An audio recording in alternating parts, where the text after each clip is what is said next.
Welcome back. An appeals court overturned an Ephrata man's conviction for possessing child pornography because the police officer didn't advise him of his rights.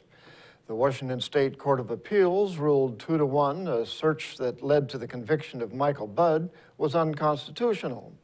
Budd was convicted in 2013 of possessing child pornography and was sentenced to 1 year and a month in prison. Judge George Fearing wrote for the majority, stating, viewing child pornography is a hideous crime, but the court must protect people's constitutional rights to be free of unlawful searches and seizures. In March of 2009, investigators asked to search his computer. Budd hesitated and was told they would get a search warrant. The appeals court ruled the officers didn't give Budd all of the warnings they should have before they entered his home, and since they didn't, the search violated Budd's rights. A man was allegedly caught stealing radio equipment from the KWWW radio tower on Monday morning north of Quincy.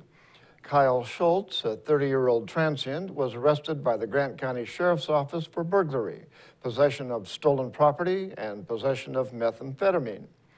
Wenatchee-based Cherry Creek Radio called the Grant County PUD for assistance when they discovered their radio station was off the air. The company suspected a power outage on Monument Hill. The PUD linemen saw a man in a white Subaru fleeing south. They reported the man appeared to have stolen radio equipment. Schultz was arrested and roughly $10,000 of radio equipment was recovered. While being booked into the county jail, correction officers reportedly found he was in possession of methamphetamine. The Port of Moses Lake is one step closer to having industrial rail return to the Grant County International Airport. The Washington State Senate passed their $15 billion transportation package for improvements and programs for highways, public transit, and railroads on Monday. The package passed 27-22 and will be financed by an incremental 11.7-cent increase in the state gasoline tax over the next 16 years. The Port of Moses Lake stands to receive $20.9 million from the package for the rail project, which has been in the works since 1999. The transportation package is expected to face stronger resistance in the House, where Majority Leader Pat Sullivan, a Democrat representing Covington, said he will block its passage until the legislature addresses the issues with education. In Northwest news, an Oregon woman detained for months in Southeast Asia is finally coming home. Stacy Addison left East Timor on Tuesday. She has been detained there since September after she shared a taxi with a stranger carrying meth. Reporter Lyle Ahrens spoke with Addison's mother about her daughter coming home. Stacy's mom, Bernadette Caro, says she's known for several days that her daughter would be getting back her passport. We knew Friday, but the State Department said not to say anything until she actually left and was on the plane, which was good with me. I just wanted to see her on that plane. Carol got a call from her daughter just before takeoff. She sounded very good.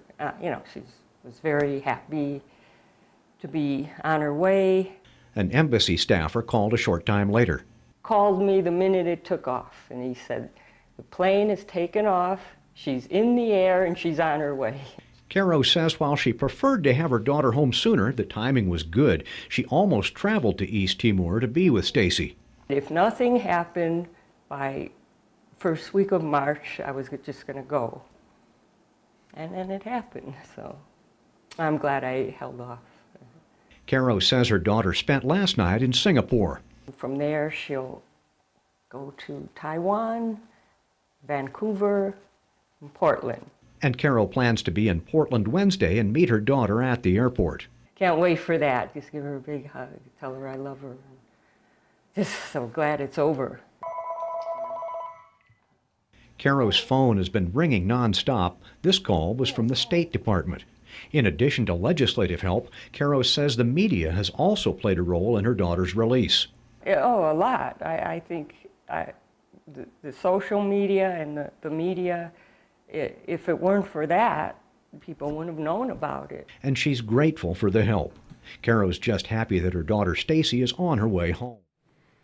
And that's going to do it for us here at iFIBER 1 News. We want to thank you for watching, and we'll see you again tomorrow.